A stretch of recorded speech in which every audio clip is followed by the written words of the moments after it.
All right, we'll record this too. Bam. Wait, is it recording yet? There we go.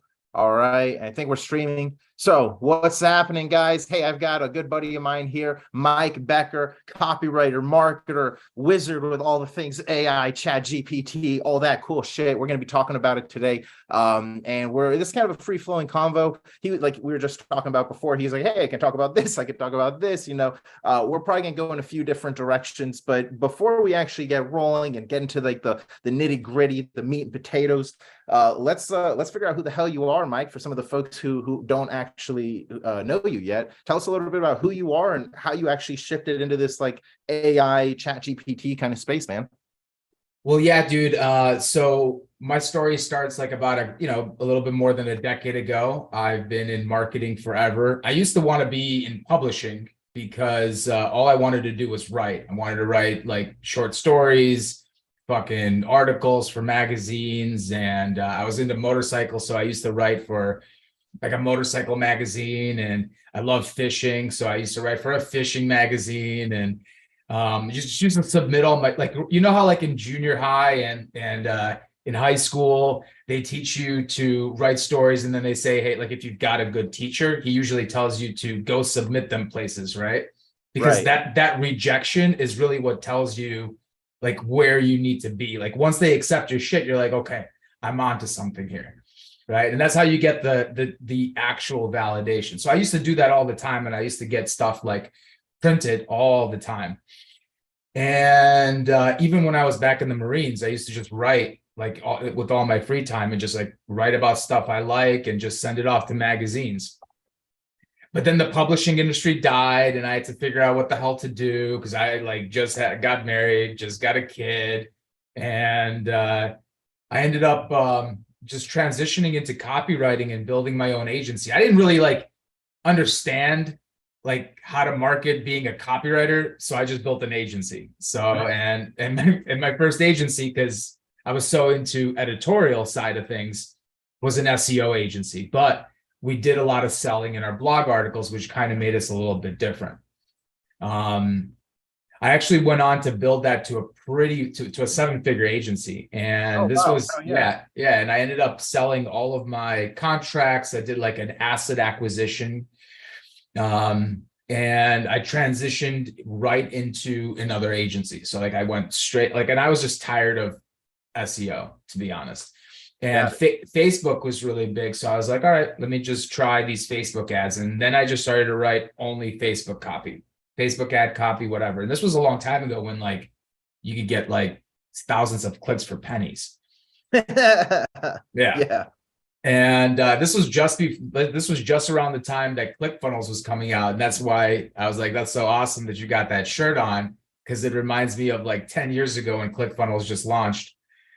It was when they had their old shitty UI too. So it was like everything was so different back then. Like even HubSpot back then had like the terrible old website builder.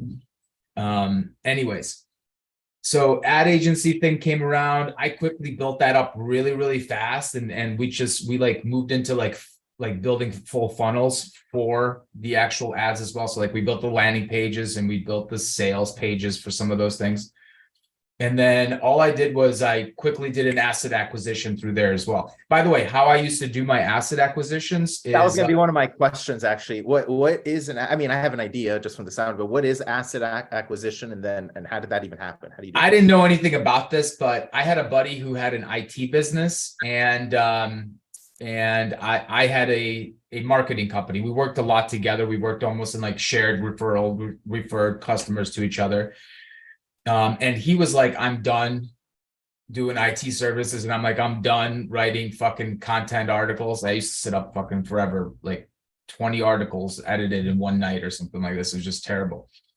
And so he figured this out, and I sort of had to figure out my avenue for getting, like, he figured out the whole asset acquisition side, which is essentially like, as a remote business or an agency, like nobody wants to buy your office, right? Like if you're going to sell to a bigger agency, they don't want your office. They most likely don't even want your employees necessarily, right? They don't want maybe even your brand. They want maybe your brand to just go away. They just want to suck it in, right? So what they do want is if you structure your agency the right way, which is kind of what I had to learn the hard way, is if you structure it the right way, you're getting your customers to sign contracts. Things like 1-year contracts, 6-month contracts, anything that's on a renewal. So being able to sell like a retainer versus like that one-off project, which was like my biggest thing is I always wanted that recurring income because I didn't want to go, searching and fighting to get new customers.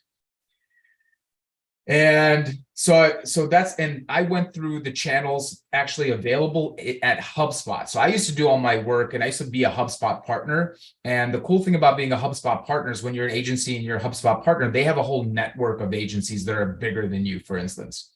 And they have they created a whole acquisition team that actually worked with smaller agencies to help them get acquired by the bigger agencies. And an asset acquisition would essentially be your customers, your contracts, your services, any proprietary stuff that you have in there as well. They could acquire your brand like they did for me, and usually they'll either dissolve it or do something with it. I did something later on where they actually acquired my brand and kept the brand. They actually wanted the brand. So this was Agency Hackers, which right now is like an events, like an agency events company, basically. Huh. And they do information and training as well. That's what all the events are for. Same thing. I flipped, and basically when I got and I knew what I was doing when I was building the ad stuff, because I was like, well, let me just do another asset acquisition. Let me see, like, it took me 4 or 5 years to do the first one. Let me see if I could get this done in under a year, right? Because if you could build up enough client base, to like a nice little, monthly recurring revenue, and you've got this set up the right way, especially the way the bigger agencies want it to be set up, percentage of media buying, creative, own the creative, all this kind of stuff built into the contracts, then you can go ahead and like find somebody who wants to acquire that stuff. And then what you do is you tell your customers, we're getting acquired. And then you stick around for like 90 days or so to help with that transition period. And it's usually just hard within the first 30 days or so, because there's going to be people who don't want to go. They just like you too much. They don't trust the other company because they don't know them, even though they're bigger and like a bigger brand or whatever. But and I would use those opportunities to actually keep some of my clients. So like I don't have to include all of my assets into those acquisitions. And usually what I started to do right after that is I had like one company that I just started working with that they just really wanted to work with me. In fact, they wanted me to be like a growth director, like a CMO type of role in what's the cool thing everybody's saying? Fractional CMO or something? Yeah, fractional CMO. I knew that was it. Yeah, so that's kind of what they wanted me to be, and I just stuck around with them and took Is this a PP and Larkin meeting? Oh no, wrong meeting. I'm so sorry. I thought this was a PP and Larkin. No, for sure. Oh my god, I'm so sorry, guys. All right, let's see. How do you want to see mine? All right. This is Carlos finding a way to mute him. That's finding. All right. Thank you for submitting a report. Oh, I submitted a report. I banned him and somehow reported him to Zoom. Well, that was entertaining. Yeah. I don't know what was he saying, but I think is this the PP something? He's talking about like I think penis something or other. Oh, okay. Dude, I guess people can like hack these Zoom calls and just like jump into them. I watched. No, I blasted it. No, I sent it on social and in my email list. I say, hey, you can hop on. So some people, we got a Travis Ross on here. And I think he's the only one that's still in here. Yeah, so we got Travis Ross in here. But no, some people may hop in, but I did it last minute. So sometimes it can be just a handful of people. Sometimes we've had as much as like 50 people on here. But we'll see. Yeah, that was a troll though. That was a funny troll. So kind of shout out to them. I respect it a little bit. Respect to those guys figuring out how to get onto these things, because I watch them on TikTok all the time. It's funny. Anyway, so where the fuck was I? I basically like got through that. I set up myself to work with that company, and then that company actually, like, we grew that really fast. We were on Shark Tank and everything. It was pretty cool. And then after I basically, like, I don't like to stay in one place too long. I'm not the company guy, right? I like to do my own thing. And at one point I was just like, oh, I'm going to go off and build another agency. And this time I wanted to do nothing but email marketing, because I experimented so much with email in this last project. So that company I ended up going to, we built a huge subscriber base, like over 300,000 subscribers for an app that we were building. Jeez. Yeah. And they were all realtors too. So I was constantly coming up with content to basically send them out on a weekly basis. And then every week I would come up with some sort of different promotional offer to get them to sign up for the thing, and just include some extra bullshit with it, right? Not bullshit, obviously, but just something extra to make it more scarce. A reason for people to take action. And I was like, this is a really great model. This is working really great. Like, our revenue is growing every single week. Our revenue from email is like 80%. Like, we didn't generate revenue from anything else but email. So I went on to just build an agency around email marketing and kind of around the systems that I kind of came up with there. I really was gung-ho on promotional marketing or broadcast emails. And there's a big difference, obviously, between broadcast emails and automated emails or evergreen emails. Promotions or broadcast emails, they allow you to basically be timely and create a sense of urgency and scarcity, which is like the number one reason why people buy from email, is you give them a reason to make a decision now, right? Because people have so many decisions to make, like, what am I going to eat? What am I going to wear? Where am I going to go? Like, what do I have to do for work? When do I have to, whatever the case is, they'll usually put off like other decisions. So if you don't say like, hey, you want to fix something in your gut health, and like, this is keeping you away from this today, keeping you from doing whatever, well, here's an offer that, you know, is only available this week. It could be as simple as a promo coupon, right? Just create one, get rid of it at the end of the week. Do you have like any idea or any tips, I guess, on how to increase like click-through rate or open rate and things like that, now that we're kind of just on this topic anyway? Yeah. So for email specifically, I had to figure this out, because the number one thing I was tracking, and email was like my ultimate testing ground, right? And I had, when I started the email marketing agency, I did have customers who also would say, hey, can we, like this, they love this email, they love how it's written. They're like, can we actually use this as an ad? I'm like, yeah, hell yeah, you could turn this into an ad. And I'm like, this is a great way to test stuff out on your list for free, which is an asset you own, right? Your list. And actually avoid all the issues of like spending money on something that doesn't work, right? So you could test out offers, you could test out leads, you could test out hooks, you could test out everything basically in email, and you're not spending money on it because you own it. And the other cool thing about email versus like social ads or Google ads or whatever type of ads you're going to run is the compliance side, right? So you already own it, so you don't have to pay for it, right? Pay for that traffic. But B, you don't have to deal with all the compliance. And that's one of the big issues with copywriting today when it comes to like social ads, even native ads, right? So you're going to create some native ads that show up on whatever, right? In blog articles and other big websites that have content. They like create these little ads that look like blog articles basically, but what you're really reading is an advertorial. And those still have a lot of compliance to them. Now, an email would make a great advertorial, but if your email is saying things like claims and stuff like that, you're going to get shut down really quick. Right. So, but in terms of figuring out opens and click-through rates, this was one of the things that I tried to focus on, because the number one KPI that I was working with is EPCs. So like earnings per click. So once we started measuring earnings per click, that was basically where like everything shifted. I'm like, how am I supposed to improve this? Because I used to send emails with as little as just one call to action, right? And sometimes the call to action would be the same. Like I would use the same call to action at the top as I would at the bottom. And sometimes the most common actually call to action mechanism is a curiosity mechanism. Right? See the full offer here, or, reveal the secret now, or whatever the case is. It's usually based on something like, hey, trying to get them to be curious enough to click.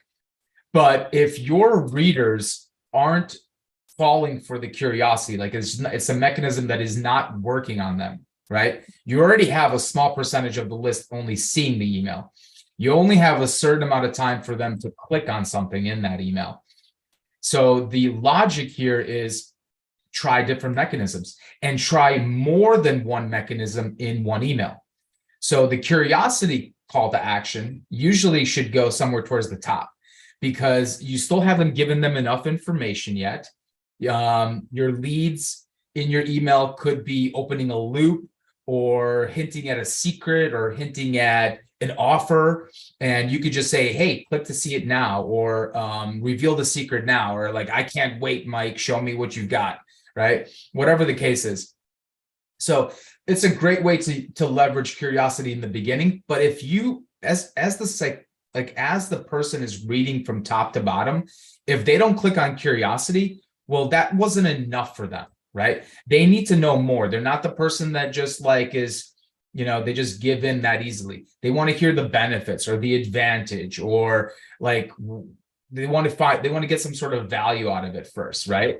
So that's where the body of the email comes in. And I think this is a great time to position, like, this is where you can add proof elements. This is where you could add scientific evidence. This is where you could use like a case study of a person who had a great result and tell a whole story about it, and then explain the benefits of your product or the benefits of a solution, the mechanism of it or whatever, and then actually leverage a click based on benefits. So that's the mechanism you'd use there.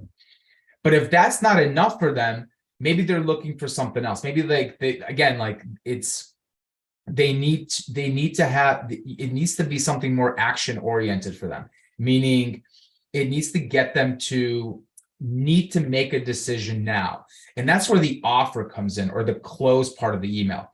And usually people are afraid to sell in emails. Like this is like the most common issue is they barely send enough emails. When they do send an email, they don't sell in it, right? So the eyeballs they end up getting on that email, they don't even leverage that to get traffic.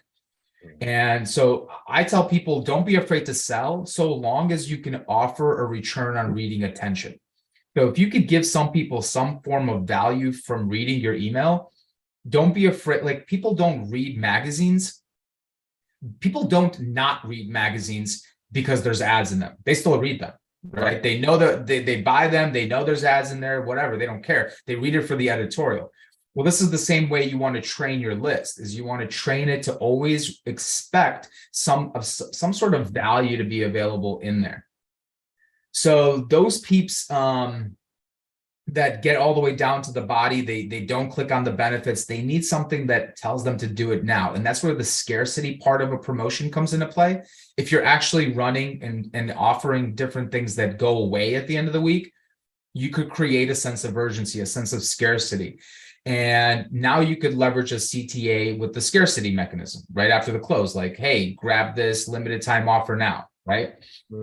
And then sign off. But this is also where people kind of miss another opportunity, because if somebody doesn't click, like let's say you've got a really sick offer, they like the benefits, they read all the way to the bottom, but they still haven't clicked. What were you missing, right? If you can get somebody to click that hasn't clicked, like you're most likely going to get the sale. And I'll tell you what that is. It's usually they're missing some sort of proof, the belief that this could work for them or it's worked for other people. And if you can offer some sort of scientific evidence, testimonials, case studies, and position those Now you could leverage a proof mechanism to get the click. So you took them from, hey, here's a curiosity link. Don't want it? Great. Here's some benefits. Don't want it? Fine. Here's the scarcity and the offer. Don't want it? Here's the proof that it works. Finally, you might get the click there. And again, not everybody's going to click, but so this is how you increase. That was an unbelievable answer, by the way. This is so good. I asked that too because I'm like, I do my own little tricks and stuff, but like what you're talking about was like a great breakdown on how to actually make sure you are increasing your clicks and your click-through rate and all that stuff. How did you start shifting into like ChatGPT and AI and all of that type of stuff? Right. So, well, I ended up doing an asset acquisition for my email marketing business. Like a boss. Yeah. So I did another asset acquisition. It wasn't huge. Was it the same company that keeps acquiring these assets? No. It was a different agency that was more communication based. It was more of an email marketing type of agency. Cool. But again, I actually went through the HubSpot network to find them. And here's why I was able to actually churn an email marketing client into an asset is promotional emails, because promotional emails, they don't stop. You test email every single week, every single month. And that's like a lot of copywriters, they go out and they sell like sales letters, landing pages, autoresponders. But once you're done, that's it. That's the end of the customer engagement. If you could get them on a broadcast email subscription, they're getting broadcast emails from you every single month. Now you've got a retainer. Now you can turn that into an offer where you have them sign a contract to receive like a reduced rate or guaranteed support or whatever the case is. And and so once I did that, I ended up picking up with one of the clients that I had, and I just wanted to keep working with. They wanted to keep working with me. In fact, they wanted me to come on board. And I went to work at Reachfire Digital, and this was this is a native advertising company. So I went from SEO blog articles to Facebook ads to email marketing to native ads, right? And now we're just creating advertorials. And I built out essentially like the biggest thing for them is you already know. Posting it on Instagram. The biggest thing for those guys, for the advertorial agency, their number one goal was they wanted to break into the Inc. 5000. That was like a executive goal, right, of the company. But they also wanted to own their clients and stop the turnover. So they wanted to increase retention. And one of the issues is that they didn't have a creative team. What they did is they managed and ran and set up all the native advertising, but they didn't actually write the creative. So I said, dude, if you guys start to write the creative, you can actually own that budget, which is like, if you're an advertising company, you're signing people up based on a budget and you take a percentage of the budget. And in this case, if you've got like a 500K client per month for their ad budget, right? And you lose them, like your business is suffering big time, right? But if all the creative you're using, you own it. And there's like, that's the thing. Don't sell them the creative, own the creative. This way, if they want to leave, they can't take your creative with them, right? And this was a big development for them. And it ended up two things. It ended up retaining the clients that they were constantly competing to keep, because there's always people coming after those clients saying, hey, we've got this, we'll write the creative. Let's try this type of offer. Well, now we can do that too. We can say, hey, let's try this offer, or let's try this angle or whatever. And at the same time, it brought in new people who we were able to pitch using a creative side of the business, right? So I ended up getting onto sales calls where now we're talking about creative, not just management and performance of the ads. And they ended up making the Inc. 5000. So that's great. Yeah, so I was with them, and then I left, and this was just like, I was into like, at this point I was using my money for investments, and that's all I basically did. I was trading stocks on my free time, and trade losing money on stocks too. But what were you gonna say? Well, I want to dive a little bit more into this ChatGPT. Yeah, let's. This is setting it up. So basically, what happened was I got really into crypto, and I decided to go all in on crypto. And I even started building like in the crypto space. Like I started building smart contracts and NFTs and stuff like that, as well as like buying and selling crypto. But when AI came around, I also started using AI to generate some of my content, to generate I have basically a sci-fi community in the Web3 space, and that's kind of what I built up. And I was using AI already, and when ChatGPT came out, I'm like, wow, that's amazing. And it was around that same time. By the way, I was in the last 5 years, I was also coaching copywriters on email marketing. So with that being said, I had some digital products that I have like basically created in the past, and just I let them sit there. I wasn't really promoting them, and I was going to shut down that portal. And when AI came around, I was like, let me just refresh everything using AI, and let me just see if I could take the system that I've been teaching people for email marketing promotions to basically have it all run through ChatGPT, because you can do your research, you can do your brainstorming, you can do actual writing, right? You could have it edit for you, and the time that it takes you to plan, write, and launch an email promotion might take a week originally, right? Hey, you plan it, write it, and this week, and then you set it up to go out the following week. Well, in this case, you could possibly do that with the right prompts in a day. And that was my goal, was trying to create something that allows you to do that. And that's what I started doing at the beginning of this year. I jumped headfirst into ChatGPT, started learning everything I can about it. It was really frustrating because, and I'm sure you know, that it's not like you don't get the perfect result unless you put in the right stuff. So you put in shit, you get out shit. You put in quality, you get out closer to less shit. So with that being said, like I threw together a seminar that I decided I thought that was the best approach to this. I wanted to basically present my findings, right? Present what I learned about prompting, which is essentially the biggest concept within ChatGPT, is how do you create prompts? How do you get it to give you the result you're looking for, leveraging all of its features. And then I adjusted it for email marketing, and I just kept focusing on email marketing, I guess. And I put together a really crazy tool. I call it the promo planning and writing prompts worksheet. It basically takes my 10-step process where everything from research the audience all the way down to write the subject lines of the email. So it takes that 10-step process, and it uses Jesus Christ.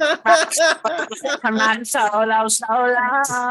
Yeah, I'm feeling good tonight. Oh my And god. with me, and it feels so We're getting right. trolled big time, I bro. do the We're getting things I trolled. like. Going to the club. We're almost in. All right, there we go. I'm curious how they even get access to the share screen feature. But That shit is crazy, bro. I don't know how to do that, bro. Yeah. That shit get wild. Not even on cab. MF is fucking. By the way, when you and I did our first interview like 6 years ago, I interviewed you like 6 years ago for my community of like that I was like coaching in.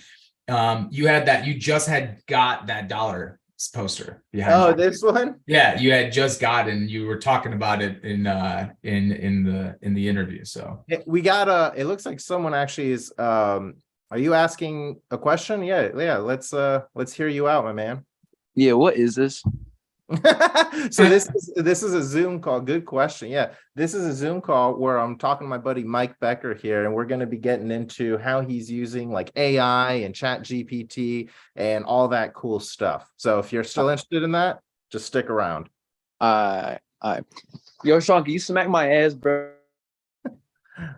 dude, that's if they ask a question, they're definitely trolls. Yeah. If you guys got a question, submit it in the actual chat so we can read it ahead of time. Otherwise, fuck you.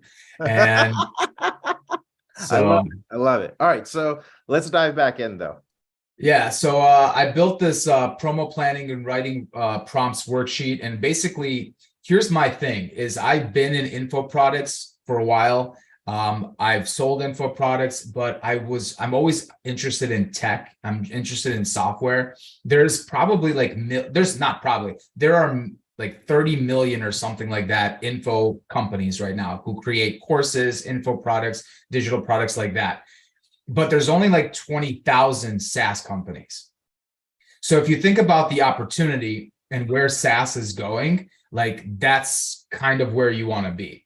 And there's a lot of ways to work in the SaaS industry. Like you don't have to build a SaaS company to leverage and get a piece of that, $1 trillion industry, which is what it's going to be in the next 10 years. Right.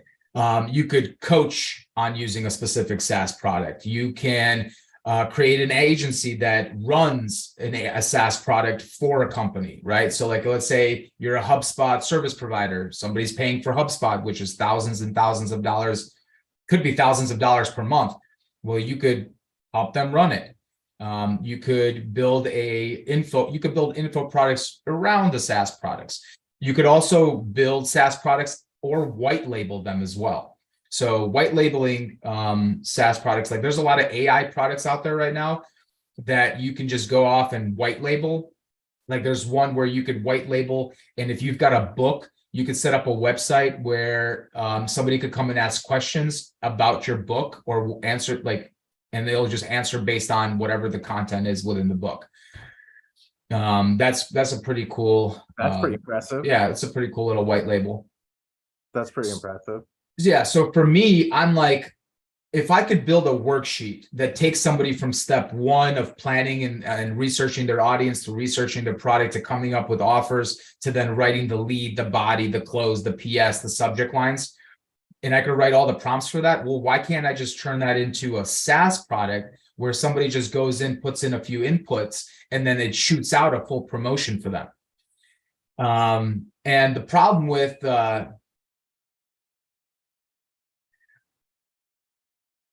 what do you want to move on to, my friend? Keep on rolling. Keep on. I'm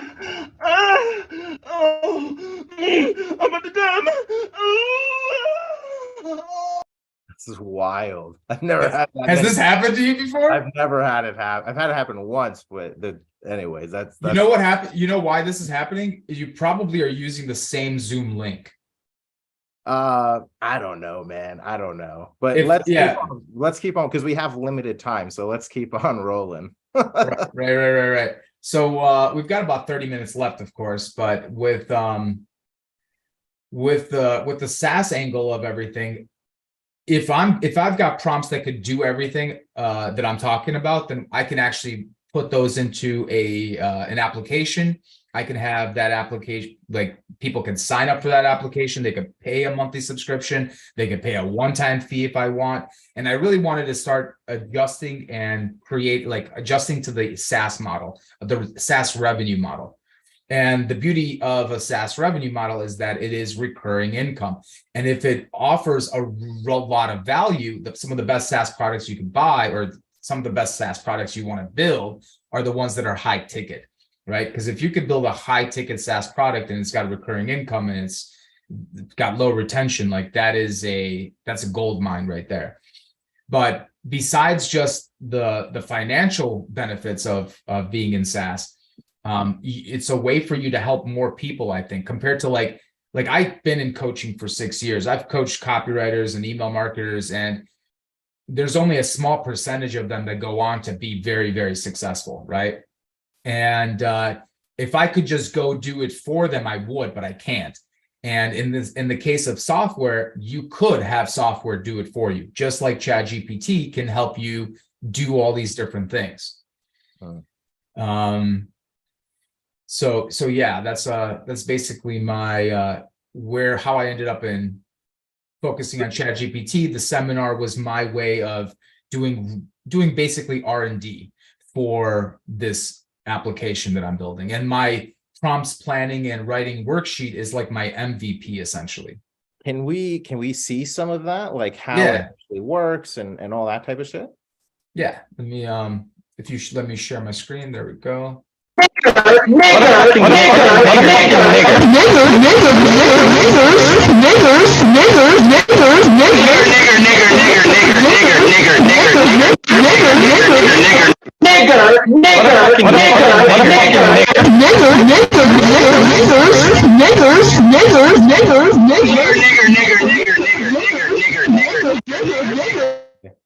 All right, sorry about that, guys. It's not letting me all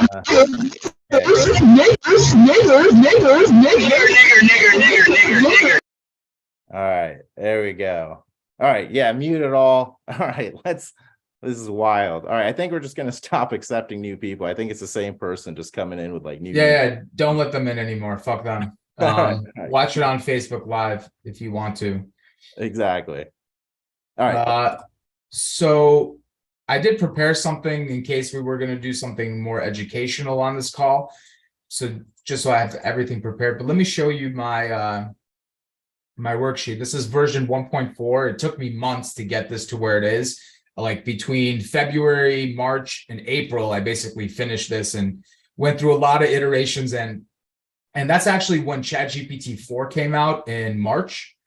So like I had to change a lot of things, and I actually got to like the way I had it, what I had it doing before was a lot more intricate because ChatGPT 3.5 was so shitty. And when 4 came out, I was able to leverage its higher level consciousness, its higher level reasoning skills, its bigger memory for in-context learning, and all these other things. But essentially, this is, if you can see my screen,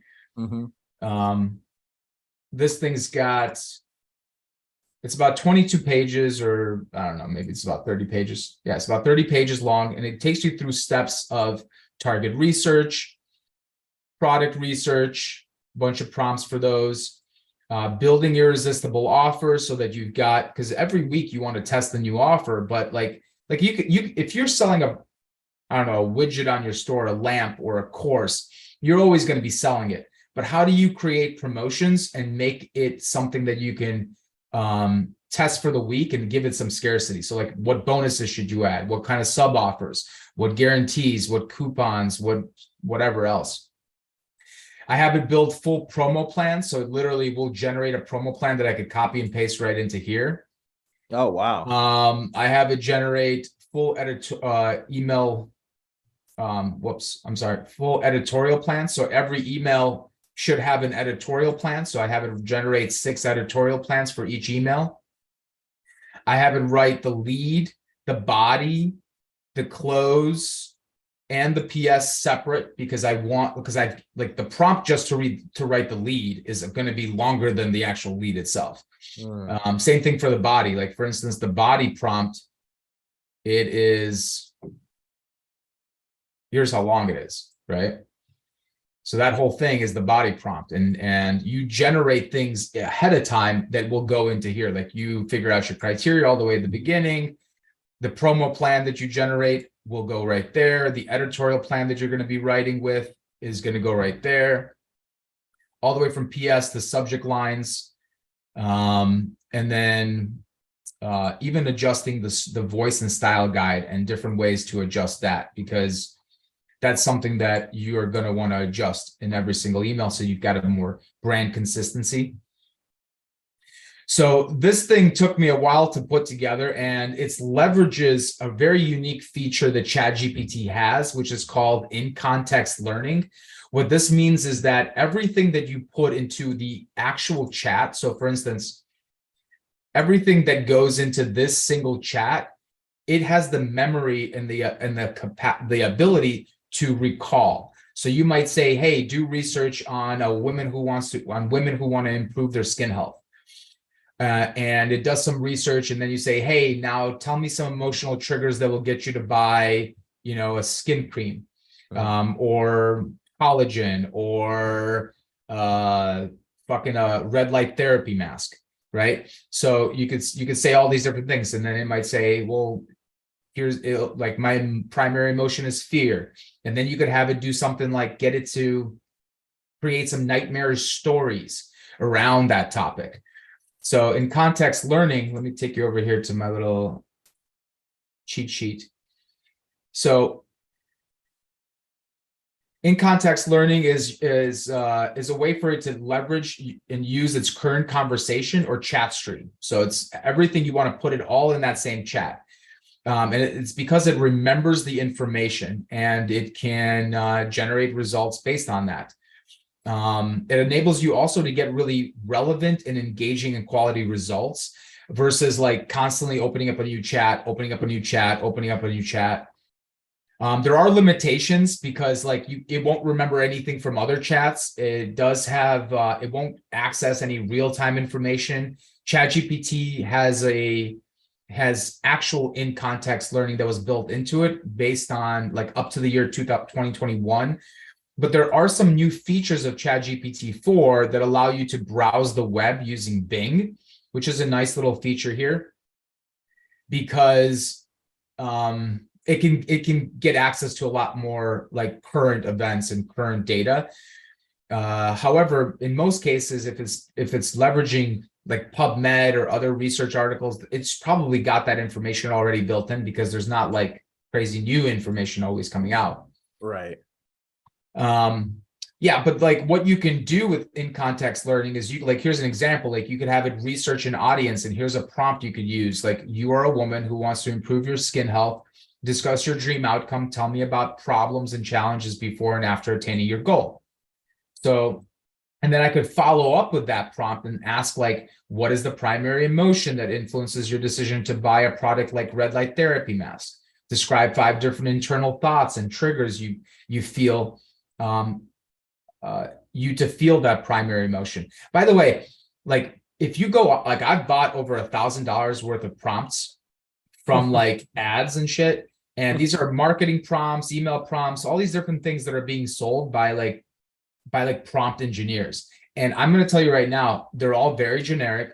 They do not generate the result you like. If you're a copywriter and you're using one of those prompts, you're unhappy with it because you're like, this is not copywriting, or this is not doing what I wanted to do, or this is not focusing on what I wanted to focus on.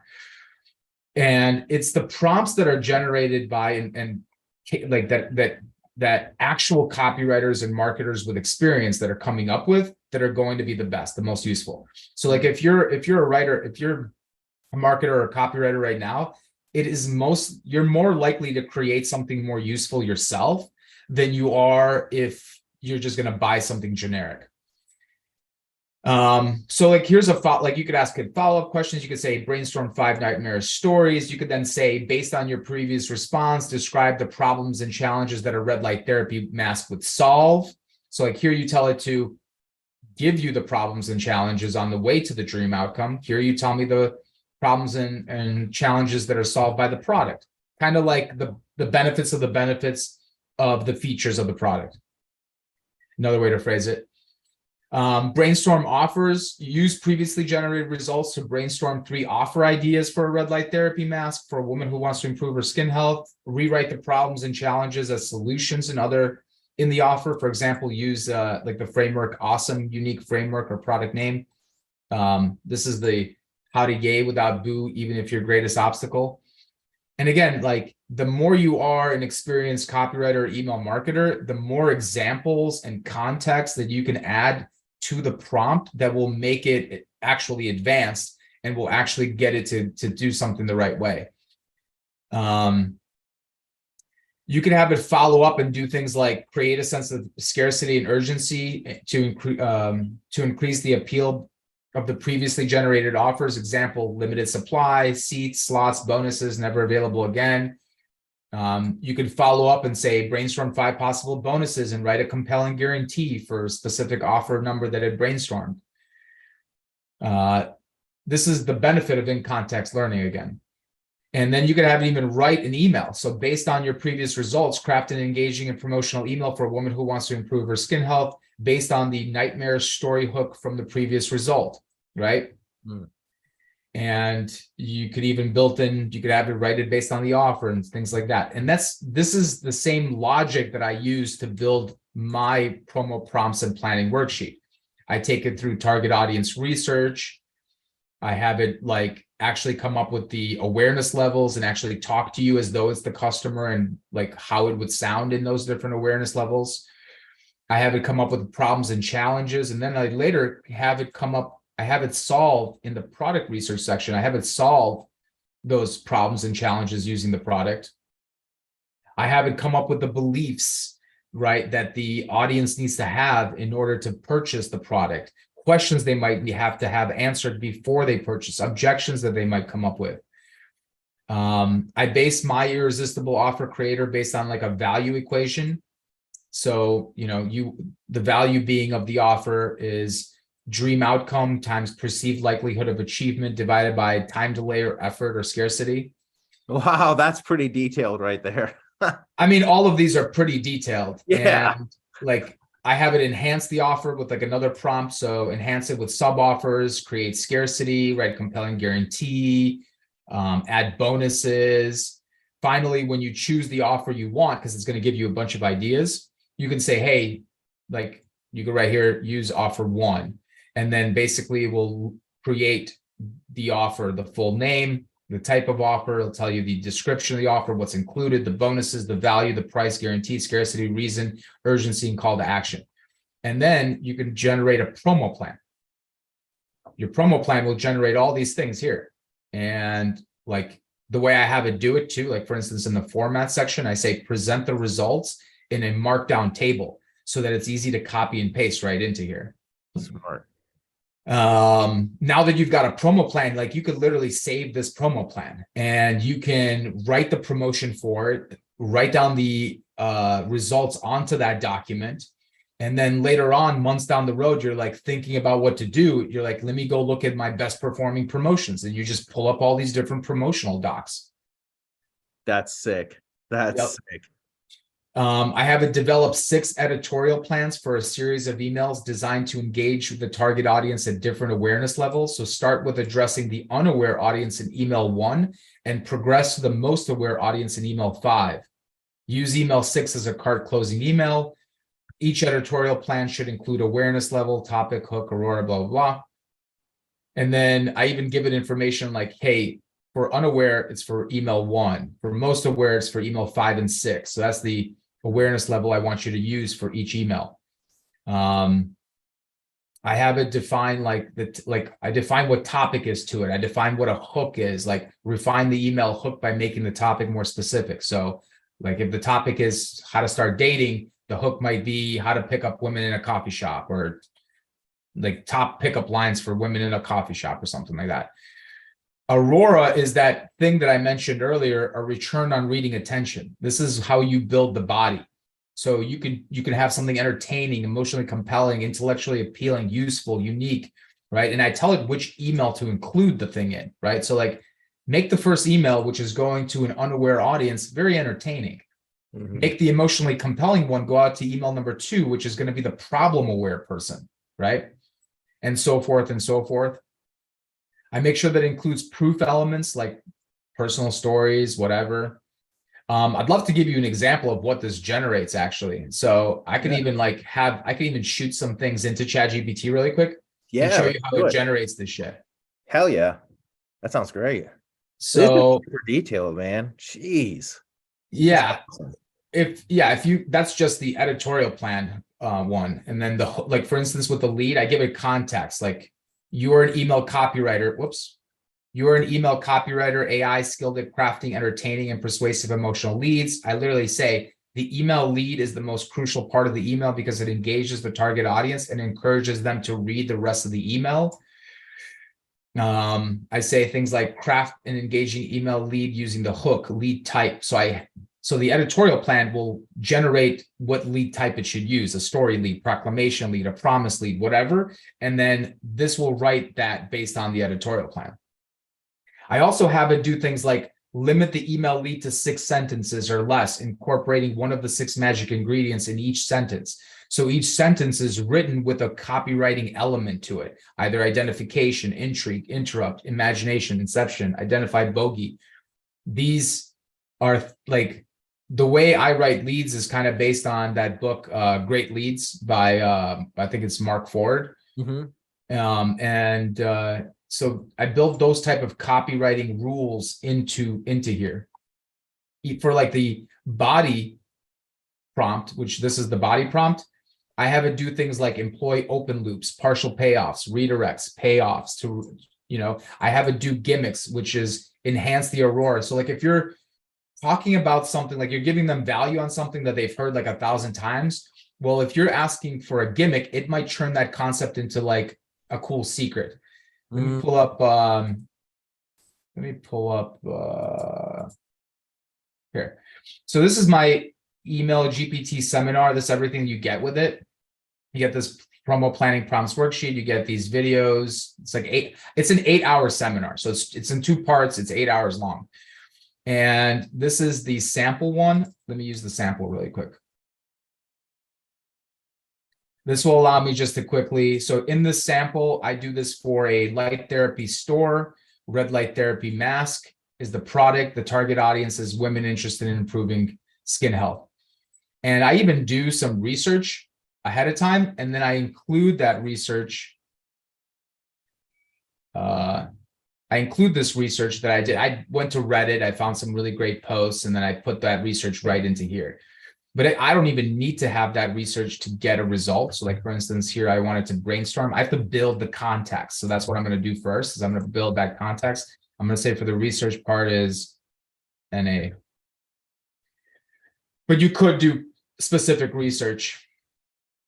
So now it's going to brainstorm from the perspective of the audience. And it's going to talk about, disruption, competition, dream outcome, obstacles before and after the dream outcome. It's going to start generating it. Since we're using ChatGPT 4, it's going to go a little bit slower because 3.5 goes super fast, but its consciousness level and reasoning skills are terrible. And then let's say I'm going to skip everything. I'm going to skip all these other prompts because I've got awareness level prompts, emotion prompts. I'll do the motion prompt. So emotion prompt is interesting. So in this emotional prompt, I have it discuss, like I tell it to imagine they're the target audience and analyze how you feel about the problems and challenges from your previous response. Answer the following questions about the emotions from their perspective. Choose from shame, guilt, anger, fear, and greed. That's so good. Oh, I'm very curious to see what pops up from that. So really quick, here's the brainstorm section right here. And let me throw my trusty glasses on. As a woman interested in improving my skin health, the introduction of a red light therapy mask by Light Therapy Store was a remarkable disruption in the skincare market. This innovation speaks directly to my desire of non-invasive, scientifically backed solutions for enhancing skin health. My dream outcome will be to significant improvements in my skin health, reduce wrinkles, increase collagen production, diminish acne, all of which is backed by red light therapy science. Obstacles before attaining could be cost, could be trust. Obstacles after would be maintenance, like what's my routine? How does it fit into my routine? Product availability. But now I'm going to use that prompt for emotional research. So again, I'm kind of doing it out of sequence. So I skipped over a bunch of prompts and just went straight into the emotional one. And then from here, I'm actually going to go straight into the offers. Look at that, though. That's great for copy and marketing right here. What if my skin's health keeps deteriorating? I can't do anything about it. I'm afraid of signs of aging show up on my face sooner than I expect. Yeah, this is really cool. This is really cool. Compelling story ideas. So battle with premature aging. A young woman notices early signs of aging and experiences an overwhelming fear of losing her youthful skin. The acne aftermath. A teenager overcomes her acne phase, but is left with fearsome permanent scars affecting her self-esteem. Every time I do this with the same exact criteria, light therapy, woman who wants to improve skin health, it gives me a whole bunch of different stories. So like story ideas are abound. It also will give me guilt, greed. It'll also tell me all the other ones as well, but it tells me the main emotion is fear. So now that I've got that, I'm actually going to skip on down to, I'm going to skip over to irresistible offers. I'm going to have it generate some offer ideas for me. So Tyler had a question. He's like, do you mostly use ChatGPT for the research? If so, I'm assuming it needs to be ChatGPT 4. ChatGPT 4 is definitely the one you want to use because it's just 1,000 times better. It has 4 times the consciousness, 4 times the reasoning skills, and it is slower. That's about it. And the reason it's slower is because it's actually thinking. So versus with 3.5, it's just generating. 4.0 is light years difference between 3.5. You could get pretty similar results with 3.5, but when it gets to the copywriting section, when I have it write the leads, write the body, it does not generate great copy and it forgets stuff. So the memory capacity for in-context learning is almost like it's like the stoned version.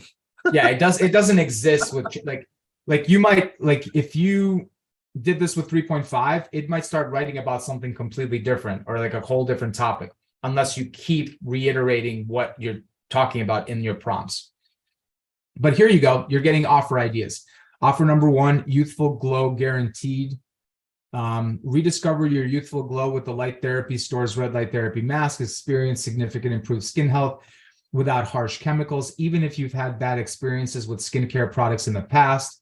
Delivery vehicles, so it tells you what are the delivery vehicles of this product. 30-day skincare challenge, witness the magic of the red light therapy mask, so like the mask itself. The starter kit, so this is coming up with ideas. Virtual skincare skin consultation, so maybe, you know, give a consultation with every purchase, especially if you're selling something high ticket like that. Exclusive membership could be a community, it could be an ebook that you might be giving away. Offer number 2 is the skin health rescue. Again, it comes up with some other stuff. Something you could do is like you could literally mix and match what you think are like you're getting a lot of ideas here, and you can just mix and match them. Yeah. I could enhance these offers now by having it generate scarcity with the offer and generate guarantees. This is just simple copy and paste stuff. You've already got it all in this sheet. Yeah, I got it all done. It's going to literally do what you need it to do. The only things you edit really on here are like the who, and you just do a control replace, find and replace for that. And you can just, good point. Yeah, you could find and replace all of them really quick. And then once you generate the promo plan, you could replace that really quick as well. But the editorial plans, you want to copy and paste in individually. Gotcha. I want to get to so here it's coming up with sub offers. So Youthful Glow program, weekly check-in, Glow Care package, scarcity act fast. Only the first 50 customers will receive this care package. Offer ends at midnight. And again, you could like change the verbiage. Offer ends in the week.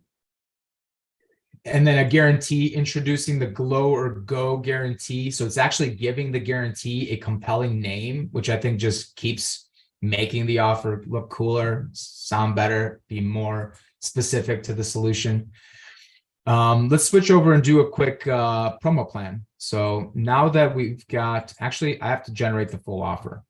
So let me take this prompt here, which will generate the full offer for me. And that's going to go into the promo plan. So I have to do that in sequence. And I'm going to pick offer number 1. So I'm just going to flip this out, offer number 1, and let it generate that full copy. That's great.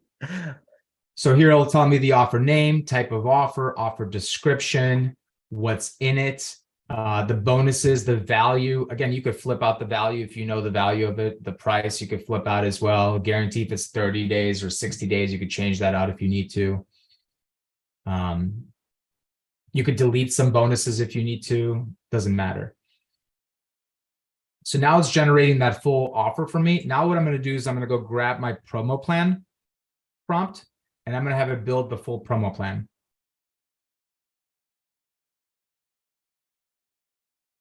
Just waiting for it to finish. Yeah. Wow. It's almost done.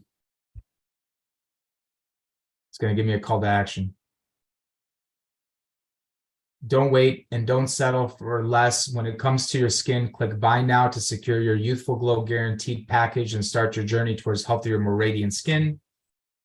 Now give me a, I forgot to flip this out, but it doesn't matter. It should give me, it kind of flipped out the names a little bit, but either way, you're going to see. Yeah, but you can see it. So it'll tell me the promo name. It actually is designed to come up with a promo name based on the offer. So because I didn't flip out this offer right here to the one that I used over here. It used a different name. It just came up with this name. That's pretty cool. So tells me the goal, tells me the target audience, the core desire, the burning problem for this promo, main objection, everything around the offer. And basically I could just literally take all this. I just take all this like this and just copy it. And I just paste that right into here. Wow. Right. So now it generates something like that. Now I want to do editorials, right? So each email, before I go to write the email, I usually, in the old days, I used to come up with the editorial plan first, and then I would go write the email based on the editorial plan. Now I have ChatGPT generate the editorial plan for me, and I could adjust it if I need to. So these are all different things that are built into, like this whole prompt is for the editorial plans. See, it's pretty long. It come up with the awareness level, the topic, the hook, the aurora, the proof elements, the lead type, the meta hooks, and I tell it to deliver it all in this format right here. So you can see it's following that format.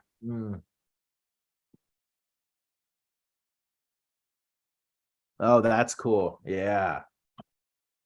So this email number 1 is an unaware audience.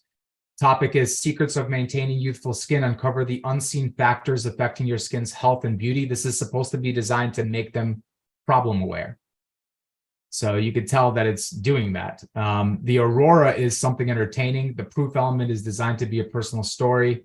The lead type is a story lead. The meta hook is a question. Have you ever wondered how some women maintain their youthful glow effortlessly? I mean, that's literally probably going to be the first sentence in that email, right? So everything from email 1 to email 6, which email 6, like here you have 5 days of emails, Monday through Friday. This is so good, obviously for like a copywriter, but just as an agency owner too, if you want to make sure your copywriters are writing something that's, you know, as close to in line to what you guys want, like this is perfect. It gives you a step-by-step plan. Like, I mean, this is incredible. Now let me give you the lead. So let's have it write the lead, right, for one of these. Let's have it write the lead for this. And for like the folks who don't know what a lead is, it's like the beginning part of your copy, essentially. Your email, your story. And when it comes to your email, the subject line and the lead are the most important elements of your email, because if they can't open, they're not going to see the email. If they don't read the first sentences and get hooked into reading the rest, they're never going to get to the offer. So let's throw all that shit into there, and I'm going to make it write a lead. Now this isn't perfect because I didn't edit things perfectly. Right. And the context now is a little bit maybe different, but let's see what it throws together for me. It's even labeling, even like, and again, ChatGPT, even for the 4 version, is not perfect. I tell it to do specific format rules. Like I have it do not attribute or label the sentences because I don't want to edit this too much. Right. But it still did it, right? But if let's read this. Have you ever found yourself standing in front of a mirror wondering how some women seem to have an eternally youthful glow? This is identification, right? The ageless beauty isn't about good. That ageless beauty isn't about good genes or expensive creams. It's often due to secrets hidden in plain sight. Intrigue. So did you know there's more to radiant skin than daily cleansing and occasional spa visits? Interrupt. right? Imagine a world where your skin glows as if lit from within, a world where you turn heads and leave people guessing your age, imagination, right?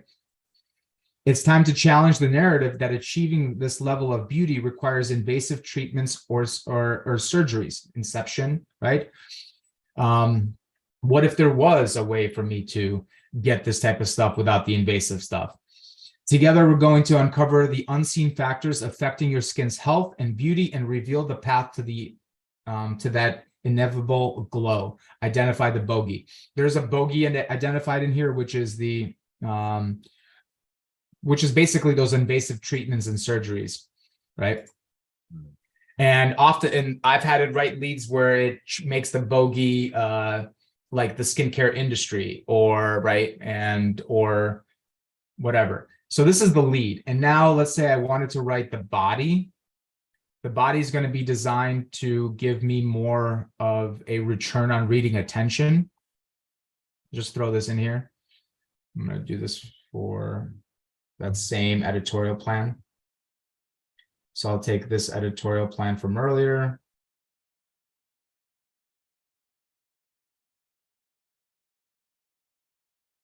I'll replace this out. And then shoot that off. So now it's writing the body for maximum character limit or anything on ChatGPT 4? Because you're pasting a lot of stuff, it seems like. Yeah, so this is a pretty long prompt. And the prompts can be very long. It's got a higher memory capacity, so it's able to recall all those things. But if there's ways to make this, I could have wrote this 1,000 times longer. I had to try really hard to reduce the size of these prompts, but I am trying to get it to write copy that I don't have to edit a lot. Does that make sense? Yeah, of course. So now it's writing the email body, and the email body is designed to include elements like open loops and transition statements where it can transition from the lead to the body, from the body to the close. So ready for some unexpected truth bombs about your skincare regime? There's a world of beauty that goes beyond your bathroom mirror and daily cleanse, toner, moisturizer routine. The food factor. Yes, you are blah, blah, blah, blah, blah. The sleep secret.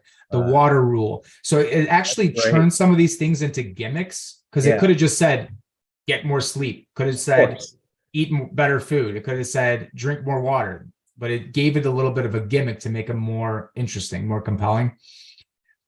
Now, here's a little teaser for you. This is where it's redirecting. Imagine the results you could get if there was a way to amplify the impact of these natural approaches, giving your skin a turbo boost without the need for invasive treatments or chemical-loaded products.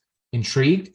We're on the verge of introducing a groundbreaking solution that works in harmony with your body and nature to help you achieve that elusive youthful glow. Stay tuned. And then now I could have it produce the close. The close, I have this actually use close frameworks. So I have it choose between like a convenience close, a relief close, an enhance, a replace, an access, a transformation. And it's going to leverage that offer, and it's going to position it based on one of those. Let me just put that editorial plan back in here.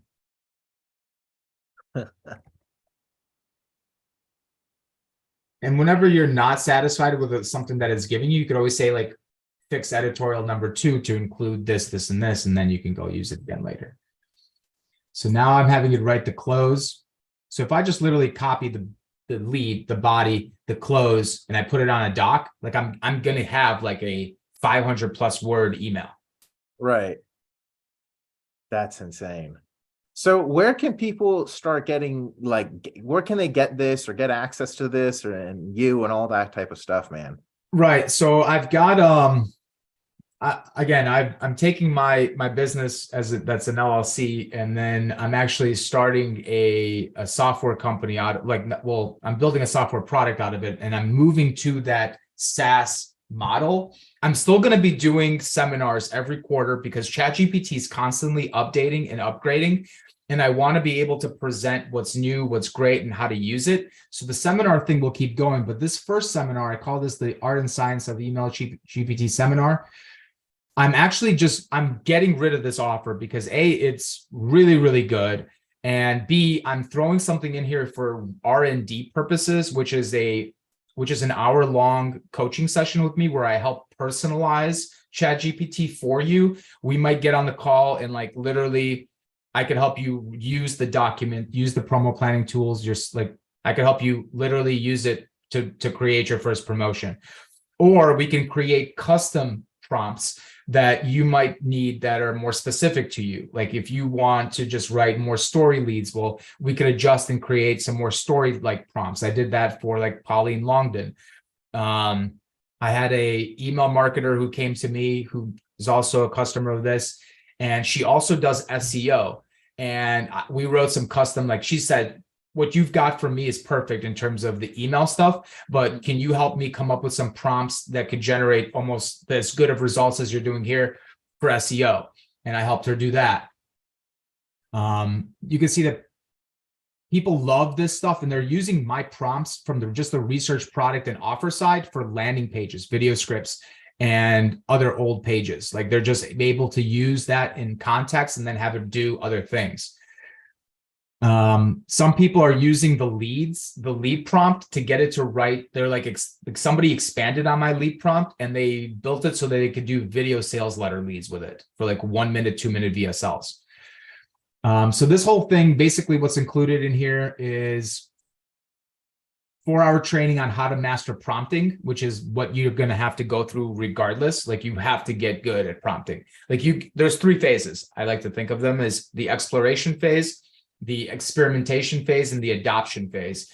And I'm in the adoption phase where I've adopted ChatGPT and I know how to really use it. But I'm always going to be experimenting with it as well.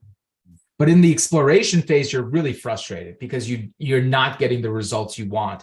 And something like this is going to help you like go from beginner to advanced experimenter like overnight.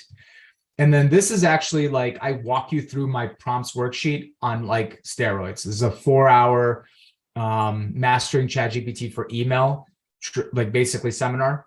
You get my promo planning and writing prompts worksheet. This thing is worth the whole thing alone, because what this thing is generating for people, what it's doing, it's like you could go hire a copywriter, or you could literally just go fill in a couple of like blank spaces here and just start generating promotional emails. You could also have ChatGPT edit things for you and create variations of things for you. So you get that call where we personalize stuff. And then I also give you as a bonus, which I don't sell this anywhere else anymore. This is stuff that I used to offer, which is like, this is 30 hours of like video training here. First of all, I've got my like MEGA stands for Make Email Great Again, Copywriting Secrets. This is an ebook where I basically take you through all my best kept secrets for just email marketing promotion, specifically broadcast emails. A whole workshop on how to use my system, everything from promo planning, editorial planning, writing the leads, writing the body, and then also testing and analyzing. There's a whole 2-hour training in there on testing and analyzing.